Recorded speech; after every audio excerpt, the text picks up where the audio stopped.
오늘부터 저희가 출애굽기, 출이집트기 하나님의 말씀 이제 함께 나누게 되었습니다. 이 출애굽기의 특징 몇 가지 좀 알려드리고 하나님 말씀 계속 나누기를 원하는데요. 그 유대인의 전통에 의하면 원래 출애굽기의 원래 이 책의 타이틀은 출애굽기가 아니라 이름이라고 하는 타이틀이었다고 합니다. 이 책의 제목이 이름이었어요. 이름이라고 합니다. 왜 그렇게 시작되었는가? 출애굽기 1장 1절이 이렇게 시작을 합니다. 우리 1장 1절 말씀을 같이 한번 보겠습니다. 시작. 야곱과 함께 각자 자기 식구를 데리고 이집트로 간 이스라엘의 아들들의 이름은 이라고 출애굽기 1장 1절이 시작을 하죠. 이스라엘의 아들들의 이름이 이러이러하다 에서 그 제목이 정해진 것입니다. 그런데 이 성경의 제목을 이름이라고 불렀던 이유는 단지 그 첫 절에 이름이라고 하는 단어가 등장하기 때문만은 아닙니다. 이름이라고 명명했던 것은 이제 앞으로 이 출애굽기 이 책에 등장하는 이름에 대해서 관심을 한번 가져보라 라고 하는 의미가 있는 거죠. 출애굽기 3장과 6장에는 하나님께서 하나님을 소개하시는 하나님의 이름을 알려주시는 말씀이 나옵니다. 하나님께서 자신의 이름을 무엇이라 소개하시는가? 여호와라고 우리에게 알려주세요. 여러분, 여호와라고 하는 의미는 어떤 의미가 담겨져 있죠? 스스로 존재하시는 분, 스스로 계신 분이라는 그런 뜻이죠. 하나님께서 하나님 자신을 나는 스스로 있는 자다 라고 그 이름을 알려주시면서 그 뜻을 우리에게 주셨습니다. 여호와께서 자신의 이름을 소개해 주신 이유는 이런 의미예요. 네가 어디를 가든 무엇을 하든 나는 너와 함께 할 것이다 라는 그 놀라운 복음의 메시지를 전해주시기 위해서 하나님의 이름을 우리에게 소개시켜 주신 거죠. 여러분, 하나님의 이름을 알게 된 이스라엘 민족이 얼마나 기뻤겠습니까? 그것 자체가 복음인 거예요. 기쁨의 소식인 거예요. 하나님께서 언제나 나와 함께 계시는구나. 고난과 어려움의 삶의 자리에도 하나님께서 나와 함께 하시는구나. 그것이 이스라엘 민족들에게 놀라운 힘과 은혜가 되었습니다. 여러분, 또 출애굽기에 가장 많이 나오는 이름 중에 하나가 무엇입니까? 모세예요. 여러분, 모세는 어떤 뜻이 담겨져 있습니까? 건짐을 받았다. 모세는 건짐을 받았다라고 하는 이름의 뜻이 있습니다. 모세의 이름 자체가 복음이 아닙니까? 모세의 이름이 자주 언급되므로 하나님은 이스라엘 민족에게 또 이 말씀을 읽는 우리 모두에게 이런 의미를 주시는 거예요. 내가 너를 구원하겠다. 내가 너를 건져주겠다. 그 이름이 소개되면서 우리에게 그 복음의 메시지를 하나님께서 주십니다. 출애굽기에 또 중요한 등장하는 단어, 이름 가운데 하나는 유월절입니다. 여러분, 유월절은 절기의 이름인데 유월절, 이런 의미가 담겨져 있죠. 지나갔다. 지나갔다라고 하는 의미가 담겨져 있습니다. 이집트에 10가지 재앙이 있었습니다. 그 마지막 재앙이 무엇이었습니까? 장자의 죽음이었어요. 하나님께서 그 이집트 땅을 재앙으로 심판하실 때 그 땅에 태어난 처음 난 것들은 사람이고 동물이고 모두 다 하나님의 심판 아래 죽음을 면치 못했습니다. 그런데 유일하게 하나님께서 말씀해 주시죠. 이스라엘 백성들에게 말씀해 주시죠. 어린 양을 잡아 그 피를 집의 문설주와 임방에 바르면 이 죽음의 재앙이 지나갈 것이다. 건너갈 것이다. 그래서 그 말씀에 순종했던 자들은 이 장자의 죽음을 겪지 않았습니다. 피하게 되었어요. 그래서 이것을 기념하여 그들이 지킨 절기가 지나갔다, 건너갔다, 그 의미의 유월절을 지키게 된 것이죠. 출애굽기에는 정말로 많은 이름이 등장합니다. 하나님께서 왜 그런 많은 이름들을 우리에게 소개시켜 주시는가? 그 안에 하나님의 놀라운 메시지를 주시기 위함이죠. 출애굽기에 등장하는 이름은 그냥 이름이 아닌 것입니다. 하나님의 사랑이 담겨져 있고 하나님의 구원의 역사가 담겨져 있는 것입니다. 하나님께서는 이전에도 구원의 놀라운 역사를 이루셨고 오늘도 이루고 계시며 앞으로도 동일하게 하나님의 놀라운 은혜의 역사를 이루어 주실 줄 믿습니다. 아멘. 그래서 우리가 함께 이 출애굽기, 출이집트기를 함께 하나님 말씀을 나누면서 우리나 이 하나님 주시는 놀라운 은혜를 모두가 함께 누렸으면 좋겠습니다. 그 거룩한 은혜가 저와 여러분 가운데 있게 되기를 주님의 이름으로 축복합니다. 아멘. 오늘 출애굽기 1장 말씀을 통해서 여러분과 함께 나누고 싶은 첫 번째 메시지는 바로 이것입니다. 당신을 향한 하나님은 신실하시다. 나를 향한 하나님은 신실하시다. 하나님은 약속을 지키시는 하나님이시다. 우리 오늘 본문의 6절과 7절 말씀 같이 한번 읽어보겠습니다. 6절, 7절 시작. 요셉과 그의 형제들 그리고 그 시대의 사람들은 다 죽었습니다. 그러나 이스라엘 자손은 자식을 많이 낳아 크게 번성하고 대단히 강해졌으며 땅에는 이스라엘 자손들로 가득 차게 됐습니다. 아멘. 여러분 6절 말씀을 다시 한번 좀 보시겠습니까? 우리 6절 말씀 한번 더 보여주십시오. 예, 보십시오. 요셉과 그의 형제들 그리고 그 시대의 사람들은 다 어떻게 되었습니까? 죽었다. 이것이 오늘 출애굽기 1장 6절에 기록된 하나님의 말씀이에요. 6절의 결론은 죽음입니다. 요셉과 그의 형제들 그 시대의 사람들이 다 죽었다. 예, 사람은요 하나님께서 정하신 대로 반드시 한 번은 죽게 되어 있습니다. 사람의 인생에는 끝이 있는 거죠. 근데 여러분 만약 우리의 삶이 이 죽음으로만 끝이 난다면 어떻겠습니까? 너무나 허무하게 끝나는 것은 아닐까요? 창세기에서도 이런 동일한 메시지를 우리는 발견하게 되는데요. 여러분 창세기 1장 1절 말씀 한번 보도록 하겠습니다. 창세기 1장 1절 같이 한번 읽어보겠습니다. 시작. 하나님께서 태초에 하늘과 땅을 창조하셨습니다. 성경에 제일 먼저 등장하는 첫 구절은 하나님께서 태초에 하늘과 땅을 창조하셨다. 창조로 시작합니다. 창세기의 처음은 시작이죠. 시작과 창조로 시작됩니다. 창세기의 마지막은 어떻게 끝날까요? 창세기의 마지막 구절, 창세기 50장 26절 말씀 같이 한번 보겠습니다. 시작. 요셉이 110세에 죽었습니다. 그들이 요셉을 향료로 처리해 이집트에서 그를 입관했습니다. 이 창세기의 마지막은 요셉의 죽음 이 바로 그 내용입니다. 이집트에서 요셉이 죽었다 그 이야기로 끝이 나죠.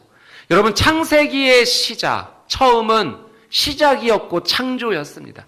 그러나 그 창세기의 마지막은 한 인간의 죽음이 있다라고 기록을 하고 있어요. 여러분 우리는 이 창세기의 처음과 마지막을 생각하면서 이런 생각할 수 있어요. 인생의 마지막 그것은 죽음인가? 죽음 이후에는 그 어떤 것도 없는 것인가? 죽음 이후의 생명은 가능한가? 이런 질문을 할 수 있습니다. 그것이 동일하게 오늘 우리가 읽은 출애굽기 1장 6절에서도 같은 의미의 질문을 하는 거예요. 요셉과 그의 형제들과 그 시대의 모든 사람들이 죽었다. 그렇게 출애굽기 1장 6절은 말씀하십니다. 하나님께서는 이 질문에 어떻게 답해 주실까요? 우리 1장 7절 말씀, 출애굽기 1장 7절 한 번 더 읽어보겠습니다. 시작. 그러나 이스라엘 자손은 자식을 많이 낳아 크게 번성하고 대단히 강해졌으며 땅에는 이스라엘 자손들로 가득 차게 됐습니다. 아멘. 여러분 1장 7절에 이 첫 단어를 주목해 보십시오. 무엇이라 시작합니까? 그러나로 시작합니다. 여러분 이 그러나가 의미하는 그러나가 주는 메시지가 있어요. 강렬한 메시지입니다. 하나님께서 말씀하시는 거예요. 죽음이 끝이 아니라는 것입니다.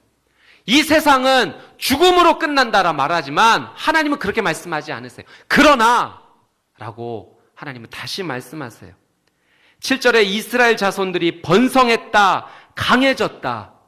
여러분 이스라엘 백성들이 어디에서 번성하고 어디에서 강해졌습니까? 이집트 땅입니다. 이집트 땅은 원래 이스라엘 백성들이 거하는 자기의 고향이 아니죠. 자기의 본거지가 아닙니다. 홈그라운드가 아니에요. 자신의 홈그라운드가 아닌 곳에서는 여러분 모든 것이 불편하고 어려운 거 아니겠습니까? 여행을 가면 여행을 갈 때 기쁨이 있지만 그곳에서 그 여행지에서 숙식하고 하는 것이 여행의 기쁨이 있어서 덮어지지만 사실 그렇게 편한 것은 아니죠. 가장 편한 곳은 내 집입니다. 근데 이스라엘 백성들이 자신의 홈그라운드가 아닌 곳에서 이런 하나님의 은혜를 누렸다는 거예요. 모든 것이 불편하고 불가능한 그 땅에서 하나님께서는 그들에게 또다시 새로운 생명을 창조하셨고, 그리고 그들의 인생을 풍성하게 하셨다. 이것이 오늘 말씀 가운데 주시는 하나님의 은혜, 또 저와 여러분에게 주시는 하나님의 말씀인 거죠. 사랑하는 여러분, 하나님은 창조의 하나님이십니다. 아멘. 하나님은 특별히 생명을 창조하는 분이세요. 하나님께서는 하나님을 믿는 백성들이 죽음으로 그의 삶이 끝나는 것을 원치 아니하십니다. 새로운 생명이 이어지기를 원하십니다. 그것이 바로 우리가 하나님을 믿는 이유 아니겠습니까? 그분이 우리에게 새로운 생명을 창조해 주시기 때문에 그렇다는 거죠. 왜 하나님께서는 이스라엘 백성들에게 다시 새로운 생명이 시작되도록 허락해 주셨을까요? 우리는 이 질문의 답을 또 말씀에서 한번 찾아보도록 하겠습니다. 창세기 12장 2절 말씀 같이 한번 읽어보겠습니다. 시작. 내가 너를 큰 민족으로 만들고 내게 복을 주어 내 이름을 크게 할 것이니 내가 복의 근원이 될 것이다. 아멘. 여러분, 이 말씀은 하나님께서 누구에게 주신 말씀인가요? 아브라함에게 주신 말씀이에요. 아브라함에게 하신 약속이에요. 내가 너한테 복을 주어 내가 너를 무엇으로 만들겠다?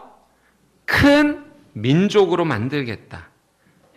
하나님께서 이집트 땅에서 이스라엘 백성들을 번성하게 하시고 강하게 하신 이유가 바로 이것입니다. 하나님께서 약속하셨기 때문에 그래요. 하나님은 약속하신 것을 반드시 이루는 분이십니다. 그분은 너무나 신실하신 분이세요. 하나님이 약속하신 것을 단 한 번도 어긴 적이 없으세요. 그 약속이 하나님의 방법과 때에 따라 더디 이루어지는 때는 있었지만 한 번도 이루어지지 않은 적은 없다는 거예요. 하나님은 그 약속을 바꾸신 적도 없으시고 그 약속에 대해서 마음이 변하신 적도 한 번도 없으세요. 하나님은 말씀하신 바를 다 이루셨습니다. 하나님은 내게 말씀하신 것을 다 이루어 주셨어요. 하나님은 한 번도 나를 실망시킨 적이 없으신 분이시죠. 여러분, 그래서 우리가 하나님 앞에 기도할 때 하나님의 말씀을 붙잡고 기도하는 것이 참 중요합니다. 왜냐하면 하나님께서 이렇게 약속하셨죠. 하나님이 말씀 가운데 내게 이렇게 주셨죠. 하나님의 놀라운 약속의 말씀이 이곳에 있죠. 하나님, 저는 이 말씀을 붙잡고 기도합니다 라고 하나님 앞에 기도할 때 하나님은 신실하신 하나님이시기에 그 약속을 한 번도 지키지 않으신 적이 없으시기에 우리가 기도할 때 말씀을 붙잡고 기도하면 하나님의 놀라운 은혜를 더 맛볼 수가 있는 것입니다. 여러분, 이제 기도의 때, 기도의 때가 언제 특별한 경우에만 있는 것은 아닙니다. 항상 기도의 때죠. 그러나 우리에게 특별한 기도의 때가 있습니다. 기대가 되시죠? 저만 기대가 됩니까? 할렐루야. 여러분, 말씀 붙잡고 기도하십시오. 그냥 이 시간을 그냥 보내지 마세요. 하나님이 우리에게 주신 놀라운 찬스입니다. 기회예요. 오늘 이 출애굽기 말씀 통해서 우리에게 주신 하나님 메시지 그거예요. 내 약속의 말씀을 붙잡고 기도해라. 사랑하는 여러분, 축복합니다. 말씀을 붙잡고 기도해 하나님의 강력한 은혜를 맛보시게 되기를 주님의 이름으로 축복합니다. 오늘 말씀에서 이 하나님의 백성 이스라엘 민족이 이집트 땅에서 그 생명이 번성하고 강해졌죠. 여러분, 이 사실을 통해 우리에게 주시는 하나님의 놀라운 은혜는 무엇입니까? 당신의 삶이 마치 이집트 땅과 같다 할지라도, 내가 거하고 있는 이 상황이 불편하고 또 여러 가지 어려움이 많고 고난이 많다 할지라도 하나님께서는 그 땅을 변화시켜 주실 줄 믿습니다. 죽음으로 끝나는 것 같고 내 인생이 암울하고 어두울지라도, 그래서 근심과 걱정의 어둠의 구름이 가득 몰려 있는 것 같다 할지라도 하나님 우리에게 말씀하세요. 하나님을 신뢰하라. 신실하신 하나님을 붙잡으라 말씀하시는 거예요. 우리의 인생의 역사 가운데 하나님께서 이렇게 말씀해 주실 거예요. 그러나 라고 말씀해 주실 거예요. 내가 바라보고 사람들이 바라보고 세상이 바라볼 때는 불가능해, 안 돼, 끝난 것 같아, 더 이상 소망이 없어, 기대가 없어 라고 이야기할지 몰라도 하나님은 그렇게 말씀하지 않으세요. 그러나 라고 말씀하세요. 사랑하는 여러분, 이 그러나 말씀하시는 하나님의 은혜가 바로 저와 여러분의 삶 가운데 임하게 되기를 주님의 이름으로 축복합니다. 역전이 일어날 거예요. 무너졌던 것이 회복될 거예요. 생명을 창조하신 하나님의 은혜가 임하게 될 것입니다. 나는 할 수 없지만 하나님은 하실 수 있기 때문에 그 일을 이루어 주실 거예요. 하나님께서 당신의 가정을 회복시켜 주실 것입니다. 하나님께서 당신의 연약함을 들어 사용하실 거예요. 당신의 그 부족함과 그 낮아지고 어려웠던 그 점을 하나님께서는 회복시켜 주시고 일으켜 주실 것입니다. 여러분, 어제까지 안 되셨습니까? 어제까지 불가능을 보셨습니까? 하나님께서 당신의 인생 가운데 생명을 주실 것입니다.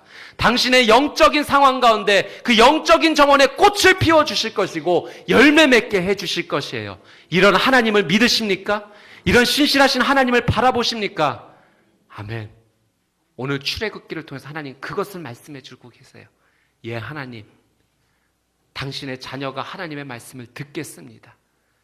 한 번도 나를 실망시키지 않으신 내 주님, 주님, 나에게 비록 지금 이 상황이 이집트 땅과 같다 할지라도 주님, 내 삶을 바꾸어 주시고 번성하게 해주시고 힘 주실 줄 믿습니다. 이 고백이 저와 여러분의 기도의 제목이 되기를 주님의 이름으로 축복합니다. 오늘 말씀 통해서 두 번째로 여러분과 나누고 싶은 것은 바로 이것입니다. 고난과 어려움이 있지만 세상은 결코 당신을 굴복시키지 못한다. 왜냐하면 하나님께서 허락하시지 않기 때문이다. 고난과 어려움이 있지만 세상은 결코 당신을 굴복시키지 못합니다. 왜냐하면 하나님께서 허락하시지 않기 때문에 그렇습니다. 오늘 본문의 8절에서 11절 말씀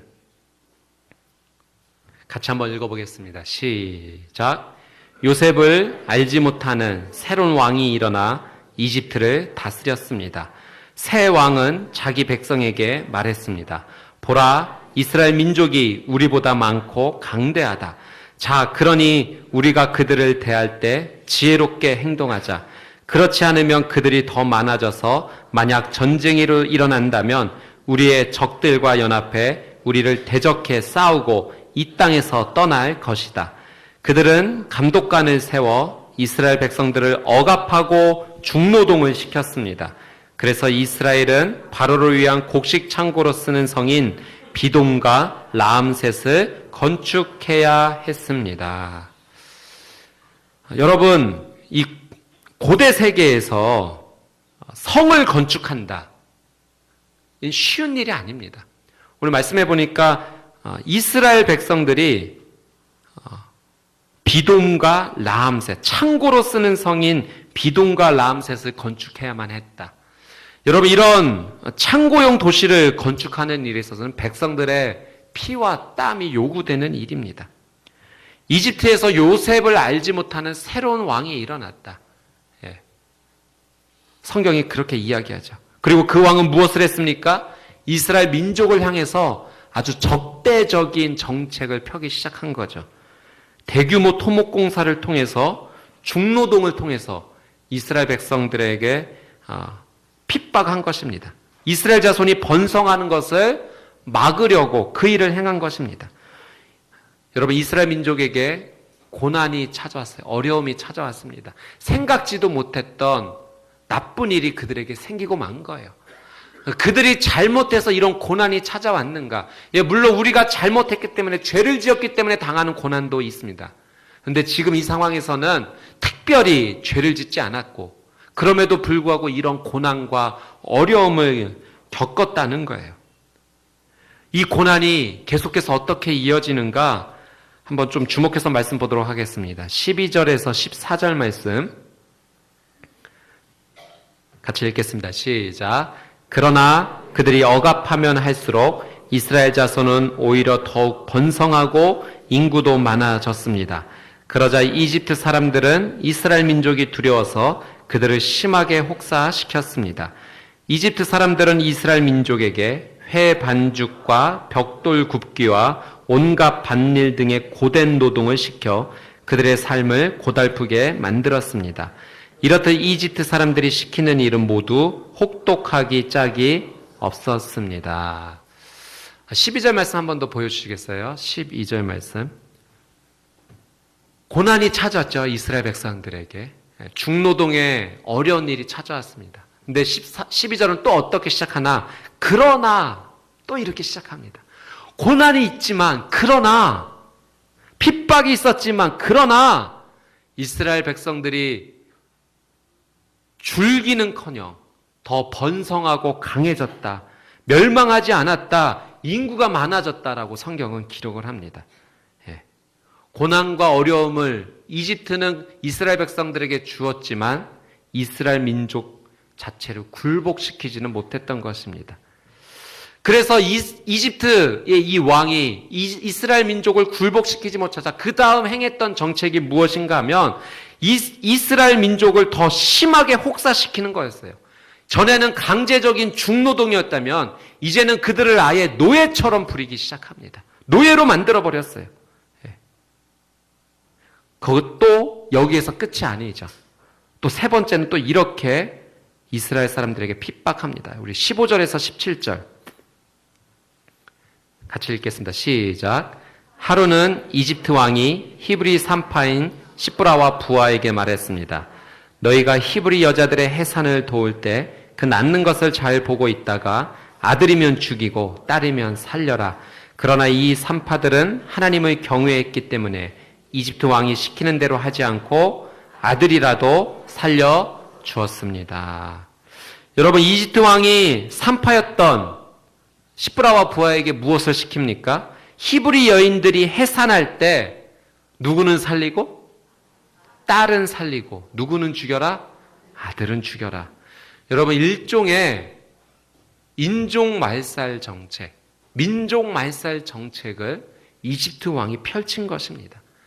이 고난이요 갈수록 줄어든 게 아니에요. 처음에는 중노동으로 시작했던 것이 이것이 심한 노예제도로 이어지더니 이제는 민족 자체를 말살시켜버리는, 인종 자체를 말살시켜버리려는 그런 참담한 정책으로 이어집니다. 이집트의 악행이 점점 심해진 거죠. 우리의 인생도 그럴 때가 있지 않습니까? 이 어려움만 견뎌내면, 이 고통만 이겨내면 이제 괜찮을 것 같은데 거기서 끝이 나지가 않아요. 그 고난 뒤에 더 큰 어려움이 찾아와요. 파도같이 밀려옵니다.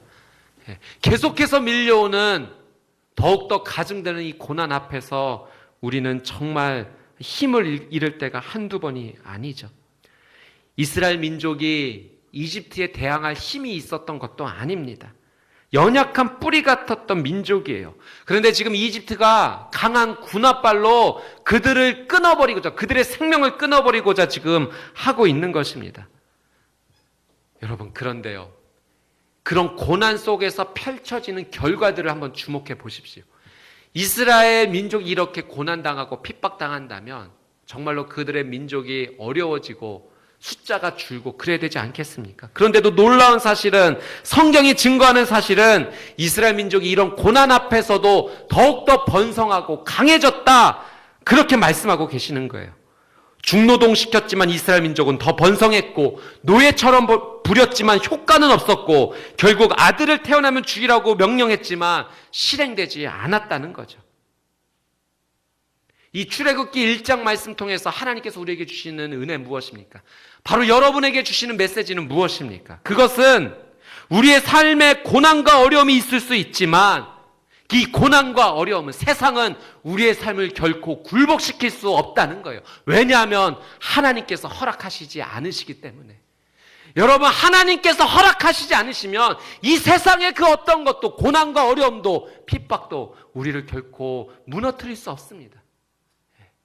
여러분, 이 말씀을 통해서 힘을 얻으십시오. 위로를 받으십시오. 현재 이루 말할 수 없는 눈물 속에서 견뎌내셔야 되는 그런 고통 가운데 계신 분이 계시다면 여러분, 하나님께서 당신을 지켜주세요. 하나님께서 그 고난이 당신을 무너뜨리도록 그냥 내버려 두지 않으세요. 그분이 허락하지 않으시면 그 어떤 고난과 역경도 우리를 무너뜨릴 수가 없습니다. 성경은 우리에게 이렇게 말씀하세요. 이 출애굽기 1장 말씀에 보면 번성하고 나면 핍박이 몰려오고, 번성하고 나면 또 핍박이 몰려오고, 번성하면 또 핍박이 몰려오는 계속되는 이 반복 속에서 우리는 약간 긴장할 수 있죠.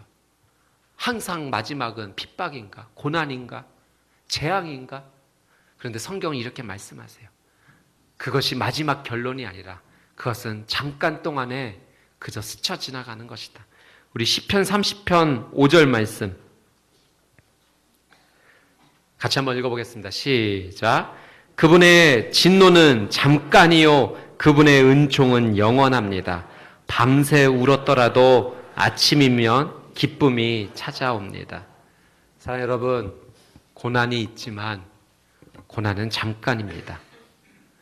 하지만 은혜는 영원합니다. 그것이 하나님이 우리에게 주시는 말씀이에요. 여러분 기억하십시오. 하나님께서 저와 여러분을 포기하지 않으십니다. 내가 고난 가운데 있을 때 하나님은 나와 함께 하신다 말씀하십니다. 그리고 함께 해주실 뿐만 아니라 나를 지켜주시고 나를 번성하게 해주시고 강하게 해주시겠다라고 말씀하시는 거예요. 더 큰 고난과 어려움이 찾아오지만 그 고난이 하나님의 허락이 없다면 결코 우리를 무너뜨리지 않을 것입니다. 우리는 작은 그림밖에 보지 못하기 때문에 이 작은 그림 안에서 이해하기 어려울 때도 참 많이 있어요. 하나님은 전체 그림을 보실 수 있는 분이에요. 내가 지금 이 자리에 있지만 이 자리에 있는 것이 하나님 보시기에는 가장 좋은 길로 갈 수 있는 길이기에 우리를 지켜주시고 보호해 주시는 것입니다. 여러분 힘내십시오. 하나님께서 말씀하세요. 다른 것으로 힘없는 것이 아니라 하나님의 위로와 격려로 힘을 얻으시는 사랑하는 여러분의 삶이 되시기를 주님의 이름으로 축복합니다. 마지막 세 번째로 하나님께서 우리에게 주시는 메시지는 무엇인가? 바로 이것입니다. 하나님께서 당신을 지키시고 보호하시기 위해 믿음의 사람을 붙여주신다는 것입니다. 하나님께서 나를 지키시고 보호하시기 위해 믿음의 사람을 보내주신다. 여러분 오늘 말씀에 시브라와 부하가 등장합니다. 이들이 하는 일은 무엇인가? 산파예요. 이 당시 조산원의 원장님이었습니다. 산모가 아이를 낳을 때 그 일을 도와주는 역할을 했던 사람들. 여러분 그런데 이들에게 어려운 명령이 떨어집니다. 인간적 양심으로 실행하기 어려운 명령을 받죠. 히브리 여인들이 아이를 낳을 때 아들이면 죽여라라는 명령이 떨어집니다. 그런데 그들이 어떻게 했습니까? 우리 17절에서 19절 말씀 17절부터 19절 같이 한번 읽어보겠습니다. 시작. 그러나 이 산파들은 하나님을 경외했기 때문에 이집트 왕이 시키는 대로 하지 않고 아들이라도 살려 주었습니다. 그러자 이집트 왕이 그 산파들을 불러 너희가 왜 이렇게 했느냐? 왜 아들들을 살려 두었느냐고 물었습니다. 그러자 산파들은 바로에게 히브리 여자들은 이집트 여자들과 달리 튼튼해 산파가 도착하기도 전에 아기를 낳아 버립니다. 라고 대답했습니다. 여러분 시브라와 부하가 왕의 명령을 따르지 않았어요. 불복종했습니다. 여러분 왕의 명령이 무엇이라고 불복종하겠습니까? 더군다나 이 당시에 왕의 권력은 정말 서슬퍼런 왕의 권력 아니겠습니까? 불복종한다는 것은요 그냥 해봤는데 안 돼서 이야기하는 것이 아니라 정말로 내 생명을 내어놓고 하는 거예요. 나를 죽여도 할 수 없다. 왕 앞에 불복종한다는 그런 의미입니다. 그런데 그녀들이 왕 앞에서 불복종을 한 거죠. 그냥 단순한 불복종이 아닙니다. 오늘 성경은 이들이 하나님을 경외하는 자들이다. 그러니 이들이 했던 고백은요, 보고는요, 그냥 했던 말이 아니라 믿음의 고백이었던 거예요. 하나님의 뜻에 따라 생각했을 때 하나님이 원하시지 않는 일이기 때문에 생명을 걸고 믿음의 행동, 믿음의 고백을 한 것입니다. 어떻게 보고했는가? 히브리 여인들이 튼튼하다는 거예요. 생명력이 강하다고 이야기했습니다. 그래서 자기들이 도착하기도 전에 이미 아이를 낳아버린다고 이야기한 것입니다. 히브리 여인들은 너무나도 생명력이 강합니다. 히브리 여인들은 너무나도 생명력이 강합니다. 히브리 여인들은 너무나도 생명력이 강합니다. 이것이 하나님을 경외하는 자들의 고백이었어요. 단순한 말이 아닙니다. 믿음의 고백이고요. 고난과 핍박을 주는 세상을 향해 저항하는 믿음의 고백입니다. 하나님께서 이들의 믿음의 고백 위에 은혜를 주시죠. 그들의 고백이 헛되지 않게 하십니다. 그리고 그들의 고백대로 새로운 생명을 또 하나님께서 창조해 나가시는 겁니다. 여러분, 히브리 여인들은 생명력이 강하다, 튼튼하다. 여러분, 이 말씀 구절이요, 이스라엘 민족에 있어서 얼마나 큰 위로의 말씀이었는지 모릅니다. 이스라엘 민족들이 그들의 역사 가운데 이 말씀을 기억하면서 눈물로 기도했다는 거예요. 여러분, 이스라엘 민족의 역사를 보면 정말 이 민족, 타민족의 핍박과 압박 속에서 고난의 세월을 계속해서 보내지 않습니까? 이집트, 아시리아, 바벨론, 페르시아, 그리스, 로마, 최근에 나치의 핍박에 이르기까지, 여러분, 그들은 수없이 많은 핍박과 고난 속에서 그들의 역사를 보내와야 됐어요. 그런데 그들이 이 어려움 속에서 눈물을 흘리며 하나님 앞에 고백했던 것은 그것이에요. 자신들이 너무 무력하고 왜소해 보이는 이런 상황 속에서 히브리 여인들은 생명력이 강했다. 이 고백의 노래를 하나님 앞에 올려드렸던 거예요. 주님, 지금의 상황은 이런 핍박과 어려움 상황 가운데 있지만 하나님께서 이 민족 가운데, 이 나라 가운데 주실 하나님의 놀라운 은혜를 우리는 기대합니다. 오 주님, 이 민족은 약합니다. 그러나 하나님 함께 하시기 때문에 약하지 않습니다. 이 민족은 지금 엎드려져 있습니다. 그러나 하나님 함께 해주신다면 일어설 줄 믿습니다. 그들이 믿음의 고백으로 하나님 앞에 노래했던 거예요. 외로움의 노래 아니었습니다. 슬픔의 노래 아니었어요. 믿음의 노래였어요. 하나님의 생명의 창조를 경배하고 믿고 올려드리는 믿음의 고백이었습니다. 이스라엘 민족은 꺼져가는 등불 같은 존재였어요. 지금 눈앞에 태풍과도 같은 바람이 몰려오고 있는 상황입니다. 이제 막 심지에 꺼져가고 있는 듯한 그 불, 금방 꺼져버려도 이상할 것이 없는 상황이에요. 그러나 꺼지지 않는 거예요. 꺼지지 않는 거예요. 태풍 같은 바람이 몰려오는데도 꺼지지 않는 거예요. 왜냐하면 하나님께서 방패가 되어주셨기 때문에. 하나님께서 어떻게 이들에게 방패의 은혜를 허락해 주셨습니까? 믿음의 동역자를 보내주셨어요. 십브라와 부하라는 하나님을 경외하는 사람들을 그 민족에게 보내주셨어요. 생명을 걸고 그들이 왕의 명령에 불복종합니다. 믿음의 노래를 고백합니다. 사랑 여러분, 하나님은 말씀하세요. 당신이 혼자가 아니라고 말씀하세요. 이 믿음의 길을 걷고 있는 이 길이 당신 혼자가 아니라고 말씀하세요. 그리고 믿음의 동역자를 보내주세요. 십브라와 부하 같은 믿음의 동역자를 보내주십니다. 엘리야 시대에 바알에게 무릎 꿇지 아니하는 7,000명을 남겨주셨던 것처럼 하나님께서는 우리의 믿음이 꺼지지 아니하도록, 넘어지지 아니하도록 하나님의 사람들을 보내주십니다. 바로 그 믿음의 사람들이 모인 곳이 이 교회인 줄 믿습니다. 사랑 여러분, 이제 당신이 십브라와 부하가 되어야 되지 않겠습니까?